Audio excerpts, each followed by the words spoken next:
Hello and welcome to this special edition of Open Line. I'm Starlene Stringer. Today we are on location at the brand new Elise Walker Outdoor Learning Center. On this program, we're going to learn about all the beautiful new facility has to offer and find out about other environmental initiatives in the City of Irving and preview some big events. Our guests are Chris Dazer with the Irving Independent School District, City of Irving Environmental Programs Coordinator, Fran Whitty, and Keep Irving Beautiful Coordinator, Rick Hose. Thank you all so much for being here, and thank you for watching. Well, we are going to get right to it, and don't be offended by this. We're going to come back and talk to you two in just a minute. But first, we have got to talk about this beautiful facility. So the first questions we're going to talk about are with you, Chris. Okay. A lot of people are going, well, what exactly is it? What is the Elise Walker Outdoor Learning Center? So can you tell us all about it and what it has to offer? The Elise Walker Outdoor Learning Center is 25 acres of outdoor classroom. That's a collaboration between Northlake College and Irving ISD. We have a manicured trail system that runs throughout the property. We have destination study areas, and the intent is to get kids outside and getting them to experience nature and learn things on a first-hand basis. Well, you know what? The sun is shining bright and it feels warm out right now as we tape this, but spring's not officially here yet. I'm assuming we're going to have some more green around soon. We've got the bluebonnets are starting to come up already. We were blessed with sunflowers that looked like they were planted by us. They weren't, but but we had many of those, so we're assuming that wildflowers are going to be taking their place. The trees are budding and they're bringing in more birds and wildlife every day. Oh boy, I can't wait to learn more about that. But first, tell us about the partnership. It's not just for the school district, right? No, the land is actually owned by Northlake College and Dallas County Community College District. So we've worked out an arrangement where we maintain the facility and we share usage of it with Northlake College. Northlake is very accommodating and is working around our schedule because we have it takes a semester to get a grade level full of kids through here. So our goal is to do 2 grade levels this year. They're by almost 2 semesters, but Northlake is out here at evenings and on weekends. Wonderful. And when you talk about grade levels, what are the grade levels that visit? 5th graders are currently visiting the center. We've had over 1,200 5th graders come through so far. We'll finish up the rest of them. That'll come in at over 2,500 kids. Then we'll begin our 2nd grade friends coming out here, and they'll be doing half-day visits out here, and then if everything goes as planned, it'll be over 2,600 kids from 2nd grade. Awesome. So what kind of lessons can be learned here? We take the opportunity of the environment out here to teach adaptation, food chains, food webs. We teach erosion, fossil formation, how to look for fossils. We have adaptation studies that focus on both terrestrial and aquatic species. And we also have the opportunity to teach about conservation and water conservancy out here. Okay, so this is awesome, but I just have to ask, before this facility existed, what did children do or students do to actually meet the curriculum requirements? The district has always been very supportive of getting our kids out for lab and field experiences. So prior to this, we took all the 5th graders out to Louisville, to the Louisville Lake Environmental Learning Area. It's a wonderful facility, great staff. For a very similar program, the downfall was that it was 25 to 30 minutes of a bus ride there and back, so it cut into the instructional time. Yeah, the kids are probably like, well, okay, we're missing the bus ride, but this is in our own backyard, so they've got to be loving it. Right. Okay, we're going to come back to you to ask some more questions in just a minute. Thank you so much, Chris. But Sure. Let's talk to our friends from the city for just a minute. Fran, I'm going to come to you first because I know there's something big that you're working on right now. Well, a lot of big things, actually. But one thing is a program called Irving's Garden for Wildlife. What's that all about? Well, it's actually an offshoot of the Mayor's Monarch Pledge, which is through the National Wildlife Federation. And in that, we're trying to put together a program that will help educate everyone, and that's from homeowners to businesses to even kids and schools about wildlife and habitat and especially our pollinators. So it's looking at plants, shrubs, trees that will attract pollinators, what is needed within the home setting or in a business setting that will attract these types of critters to their environment, including water and a space or a place for nurturing babies in the wildlife setting. So anyway, it's a new program geared to bringing in more pollinators into wildlife. And also with the National Wildlife Federation, it's encouraging people to certify their environments, certify their homes as wildlife habitats. So why are butterflies so important to focus on? Well, of course, butterflies are fun to watch. Yeah, they are. You know, it's fun to have in your backyard. I always get excited when I have a variety of butterflies, but we also have seen a decline in the monarch. Okay. And the monarch butterfly moves between North Canada, Canadian area down to Mexico and back and forth, and they go straight through our path on their trip. And we've noticed a serious decline, up to 90% decline in the monarch population. So it's in our best interest to really not allow the monarch to disappear from our landscapes and our ecology. So I have to ask about this. I've been seeing butterflies already. I mean, in January, with our crazy weather we've been having, I go out jogging and I see butterflies around. Is that a good or bad thing? I love seeing them, but is it bad for them to be out so soon? Well, we were just talking about that earlier. I think that it is a challenge to have such a warm winter. We all kind of enjoy the nice sun, but if you're upsetting the apple cart a little too much, then yeah, it really cuts into their time clock, so to speak. So if you start seeing butterflies this early in the season, before things start to bloom out, they really aren't going to have much of a food source out there, let alone a place for them to lay their eggs. Oh, wow. So it is a concern. Yeah, because it just adds to the problem that you're already seeing with butterflies. Okay, so Rick, I understand congratulations are in order when it comes to Keep Irving Beautiful. Tell us about the honor just received. Well, thank you for asking about that. It was a wonderful year for the City of Irving and Keep Irving Beautiful as well. We won the Keep America Beautiful President's Circle Award again this year. And then we were one of 5 affiliates in the nation to receive the Sustained Excellence Award. So we're very proud of that. It's a great reflection on our community. We have a wonderful volunteer spirit in Irving, and it's just so nice to showcase that on a national level. I'd like to also mention how proud I am of the City of Irving Code Enforcement Department.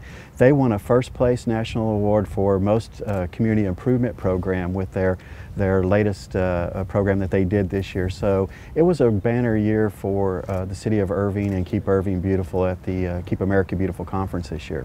Wonderful, congratulations. Thank that you is so something much. to celebrate. Yeah. Fran, I want to come back to you for a moment because like I said, you don't just have one big thing coming up, there's several big things. And another one I want to talk about is Bike Fest. So what are some of the attractions this year for Bike Fest? Well, of course, we try to have all things bicycle related for kids. So our perpetual is going to be the bicycle rodeo. We're youngsters, and we really do try to target young kids, 2, 3, well, 2 and 3 might be a little young, 4, 5, and 6, but we get the small ones out there. If they can pedal, if they can move their feet around, they're getting on a bike. But anyway, it's teaching kids more about bicycle safety, wearing a helmet, how to fit a helmet, the appropriate way to take care of your bike. That's all part of the Bicycle Fest. But a special feature this year is going to be Window to the Wild, and that's an organization that's bringing in native birds of prey that will have a special show at 11:45, and then they'll have a booth, so they'll have their birds, and some of which we were talking about earlier that you see in around this facility. They'll also be showing birds and letting kids interact with the birds of prey. So that's a special feature, as well as the regular entertainment that we have scheduled. Sounds like it's going to definitely be a lot of fun. It'll be a lot of fun. So why is it important for the City of Irving to get behind bicycling? Well, for one, it's a great way to exercise. You know, and exercise is important, and it's something I think we've kind of gotten ourselves away from, is just the recreational joy of bicycling. And we have fabulous trails in Irving. Campion Trail North and South are wonderful areas to go bike and also enjoy nature. You see a lot of fun things on Campion Trail North and South, and I'll emphasize South because we have Mountain Creek Preserve that has a fabulous trail to ride bikes that you can get out and see some of the things we're talking about today. And it's also a way for some people to move between work and home.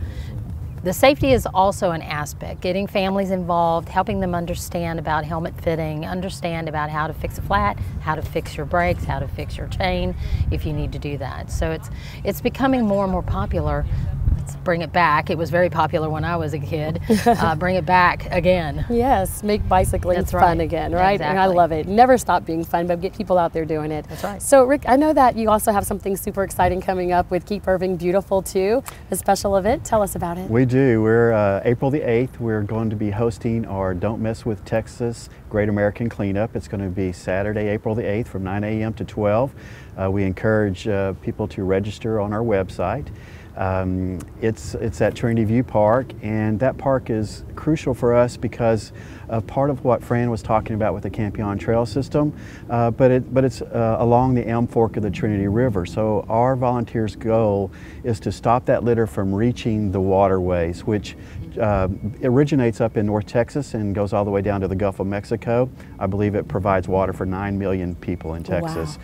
So it's a very important waterway, and that's our goal. And not only do we focus in South Irving, but we've had park cleanups in North Irving as well along the Elm Fork. So that's our main goal, is stopping it before it hits that waterway. Sounds good. Sounds like events we all need to participate in and come out for and support. So thank you for sharing that with us. I want to come back to you, Chris. I told you I'd be back to talk to you a bit too about this beautiful facility. It is the Elise Walker Outdoor Learning Center. Who is Elise Walker? Elise Walker was a teacher in Irving ISD for 42 years. She was beloved, and she was very well known for being an out-of-the-box thinker. And one of the things that she did very well was get kids outside into school gardens, to use that as a way to motivate kids and to get kids really excited about learning. I love it. So good to hear about her, the person behind the name. Well, this is an honor to her in the ultimate outdoor classroom right here. It's very nice. Fran, I want to come back to you because when you're out here and you're inspired about taking care of the environment and doing things to make the world a better place, some people are thinking, well, I need to take more steps, I need to take more action. And one thing they can do is actually just maybe taking a grocery bag to the store. How important can that be? Well, it's very important. I think it's a very visual thing for people to see all the plastics coming out of a grocery store. And this time of year, when our winds start to pick up, we tend to see some of these plastic bags up in the trees, which is really not a good thing. And then of course our wildlife then is exposed to these plastic bags, and we know that for a fact, that we've had wildlife eat the plastic bags thinking it's a food source. So I did bring a prop. Oh, here's a reusable bag. This is from the Green Seam program. So we have people that take fabric that's been repurposed for bags. This is fabric that's donated to our program here, the Green Seam program. And you can take this bag and reuse it over and over and over again for grocery shopping. And it eliminates those plastic bags, the needs for those plastic bags. And this is cotton, so you can wash it and dry it very easily. So anyway, I encourage people to grab a hold of a bag that is reusable. You can get them at the store most stores sell them at a nominal fee, or you can just come out to any of our events. We tend to give those away for free. And then you can make them yourself. You can make them even out of t-shirts. Small steps that make a really big difference. Thank you for sharing that. I know a lot of people too are inspired to just actually do more volunteer work. And one place they can do that is the city's tree farm. Tell us what volunteers do there. Well, we've been very fortunate to partner with the Parks Department, and KIB volunteers have planted approximately 95% of the trees at the tree farm, and they're all native trees. And the purpose of those trees is at that location is to grow them and nourish them and get them up to a larger size, and then be used in public spaces throughout our community. When trees age out or die from disease or weather, then once those trees are removed, they'll be replaced with these trees. So our volunteers have not only planted at the tree farm, but along the Campion trails. We talked about that earlier with the Super Bowl Grow that a few years back. Trees were planted but lost in the, if you'll remember the floods that we've experienced over the last couple of years, we lost some of those trees. And with a grant from UPS, we went in and purchased more trees and came back with volunteers and replanted those areas. So they're beautiful trees out there. They're going to be big and gorgeous, and be around for a long time. So we're really excited about the efforts that our community has put towards the tree farm, and the Parks Department just does a wonderful job with that, and we appreciate them allowing us to volunteer and partner with them. Wonderful. And speaking of beauty, Chris, we talked about a little bit of an overview about this location a bit earlier, but let's go into more detail about the features. For instance, can you tell me more about the fossil area? Fossil Flats is what we call it, and it's a destination study area where we take the kids and we do a demonstration about erosion, how fossils are formed, and then we talk about the work that a paleontologist does, and we give them the tools that they need to be paleontologists. We put them on a giant sand pile that may have fossils in it. We're pretty sure it has fossils in it because we take care of that. And the kids get in there, they sift through the sand, they dig through the sand, they have hand magnifiers, and they find fossils in there, and they compare them, they swap them, and at the end of the day they get to keep what they find. Wow, that's pretty cool. Yeah. So we're seated in this beautiful amphitheater right now. What is this area used for? The amphitheater is meant for meetings, for instructional or informational meetings, for someone to set up out here. We also, with the second graders, will be using this as part of the actual instruction. It's a little more controlled environment for us to get them closer to the water before they study what's in the water. Understood. Makes good sense. So Fran, I want to come back to you because I know another big day is coming up, and that is Earth Day. Ooh. Tell us about what's planned. Oh, well, we'll actually have a booth out at Earth Day, Texas this year. We did have one, we've had a booth out there a couple of years, but the Earth Day, Texas event is 3 days. It's so huge that more and more cities are becoming involved with this, and I would encourage our folks to get out there. It's at Fair Park. It's April 21st, 22nd, and 23rd. That's a Friday, Saturday, Sunday. It's at Fair Park in Dallas. It's free. They'll have hundreds of vendors, and I think last year they had about 75,000 people participate. A lot of hands-on activities for the kids, so it's a great opportunity for people to get out and see a lot of things related to various aspects of the environment, from outdoor trees, nature, to indoor solar, conservation, energy conservation, just you name it, they have it. I think that's going to be a very fun-filled event, 3 days, and I'm sure it takes a lot of volunteers to put something like that on. And so I know, Rick, you work with a lot of volunteer groups, so I have to ask you, are there always projects the city's doing that they can get involved in and help with? I would like to encourage all of our residents and businesses to contact Keep Irving Beautiful. We customize projects to groups' dynamics. There's a lot of opportunities out there. We just recently did a paint project with North Lake College Service Learning students this year at Southwest Park. So there's always things out there to do, from planting trees to paint projects to park cleanups. Just a lot of things that we can get involved in. So we encourage those people to contact us, and let's customize a project for them. I love it. Thank you. So Chris, I know it just opened, so talking about the future, you're like, what? We just opened. But I have to go there. I have to ask, what do you see as the future? What is the goal for this facility moving forward? Well, the goal of this facility is to keep evolving and keep meeting the needs of the students. We've got a pretty long wish list that we're working through. We have a partnership with Atmos Energy, who's helping us build some lean-tos that we need for shade in some of the study areas. They're also giving us the money to put up 2 apiaries so we can get some bees out here.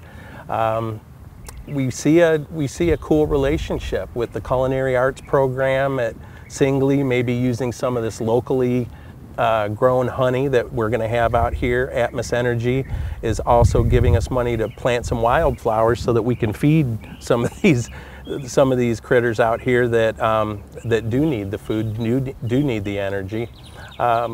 We would also like to see maybe some summer programs down the line. Wonderful. So a lot to offer in the future and a lot already being offered right now. Yeah. Speaking of which, Fran, I understand that you have some classes that are really, really popular. You do green classes just about every other month, and people love them. They fill up fast. What are some of the upcoming topics? Well, we have rainwater harvesting. That's always a fun one, and it fills up, and it is a pre-registration required. That's going to be June 3rd. Okay, give us a little in-depth for those of us that go, what? Okay, rainwater harvesting. Yes. So you can collect rain off of your, coming off of the gutter of your home. So the next question is why? Why? So people may want to irrigate their plant, their landscape. I'm not saying rainwater harvesting in a barrel is going to be used to water your grass, but you'll be able to irrigate a bed, a landscaping bed. Okay. In my case, I have 5 barrels at my house, so I actually use it to irrigate a number of beds. There are certain things we teach you about irrigation techniques when using a 50 or 55 gallon barrel. We teach you about larger collection of rainwater in a larger cistern. So they'll learn quite a bit. It is a workshop, so it's about 2.5 to 3 hours, but it is $30. They do come away with a barrel, a 50-gallon barrel that they can hook up to their home pretty immediately. You do not have to have gutters and a downspout to do this. I didn't on my original home when I started my journey with rainwater harvesting. I put it under an area of the home where I knew rain just came. It was like at a convergence of the roof line, and water just came gushing down there when it would rain, and I would just I had a barrel on rollers, and I would roll it under there and capture it just really fast. That's fascinating. So that's in June, and we have a lot of other classes. Like I what? encourage, well, let's see, we have food preservation in July and August, so we're teaching people about pickling and vinegars and fermentation, but those classes sadly are full. Already? I mean, we offer them twice a year, yes. Wow. People really do wait for our calendars to come out. I mean, they're on it. We launch our calendars the first part of December every year. Well, I'm not trying to add to your work, but we may have to double up on your, your shows and presentations because people love you. They do like these hands-on especially. They do book up. So I encourage people to get to the green web, cityofirving.org/begreen, look at the classes and start registering now before they fill up. Okay, so any other tips we need to know about? What other classes do you have planned so we can rush over there right away and sign up before they're Well, filled? most of what we have coming up are going to be a lecture format, and lectures don't need a registration. I encourage people to register so I know how many to expect. So we're going to talk about irrigation. I know that water conservation is going to be doing several classes on irrigation and water conservation in and outside of the home. They should register for those because those do tend to be very popular classes. Get to the web, take a look at all these fun classes. We have one new this year that's later on in the year on natural dyes. Oh, wow. Yeah, using our wildlife, not wildlife, but our the wildflowers that are out there and using those in various dye forms for fabrics. That's fascinating. Yeah, very interesting. Okay, I'll get you off the spot for like adding more classes because everybody's like, we want more. But I do want to talk to you about another celebration coming up soon. Arbor Day. Tell me about that. Well, Arbor Day is actually through Parks and Rec, and it is a focus on our trees, our fabulous trees, how to plant them, how to take care of them. That will be April 29th. It's a Saturday, 10 until 2. A lot of fun things are planned for kids. They have some entertainment also planned. We'll have a booth there promoting the Habitat program, the Gardens program for Habitat. So I encourage people to get out. It'll be downtown in our Heritage Park. Wonderful. So I'm going to come back to you for just a minute, Chris, because in addition to the lessons learned here, what else and where else do Irving students learn about the environment? The kids have opportunities at every one of our pre-K centers. These are fully staffed pre-Ks with certified teachers, and every one of them has an outdoor learning lab now. Very exciting for the kids to get outside and experience nature firsthand. We also have opportunities at our Net Zero Middle School where we have field trips over there. We talk about alternative energy, we talk about water conservancy, we talk about different careers that are linked to these sustainable energies. We have a planetarium where our kids get to go, and even our pre-K get to go to the planetarium, our 3rd and 5th graders and our kindergartners. And they learn about programs about earth science and also astronomy. during that experience. Wonderful. And you know what? You said pre-K, and people like me just go, pre-K? Why is it so important to introduce it to them, being outdoors, loving the environment and wildlife at such a young age? That's where everything starts. We teach them the same things year after year. It's just at pre-K, it's at a level that's appropriate for them. Later on, we'll tell them that they're really studying geology and they're studying biology and they're studying chemistry, but at that age, it's what do they see, hear, smell, and what do they think. Wonderful. I'm glad you're starting that early and really getting in there and helping them understand life.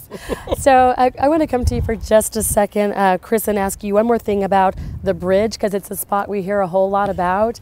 So exactly what is that? People are saying they passed that for the first time and they talk about the bridge, the bridge. What? The bridge is a 200-foot walkway that spans our wetlands out here. Wow. And it's the length of it and the location of it make it possible for us to take the kids out over the top of cattails and really a wetland environment that's a lot different than what they typically see around school or even around where they stay in the community.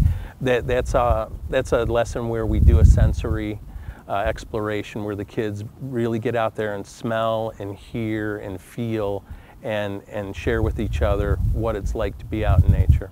Wonderful. And Fran, you always have great tips and advice. And in our final moments, can you kind of let us know what we can do? You talked about taking the bags to the grocery store with us. What else can we do to make a difference? Well, simple things. First thing, from the 3R perspective, all kids, pretty much all elementary and even pre-K kids know the 3 R's: reduce, reuse, recycle, right?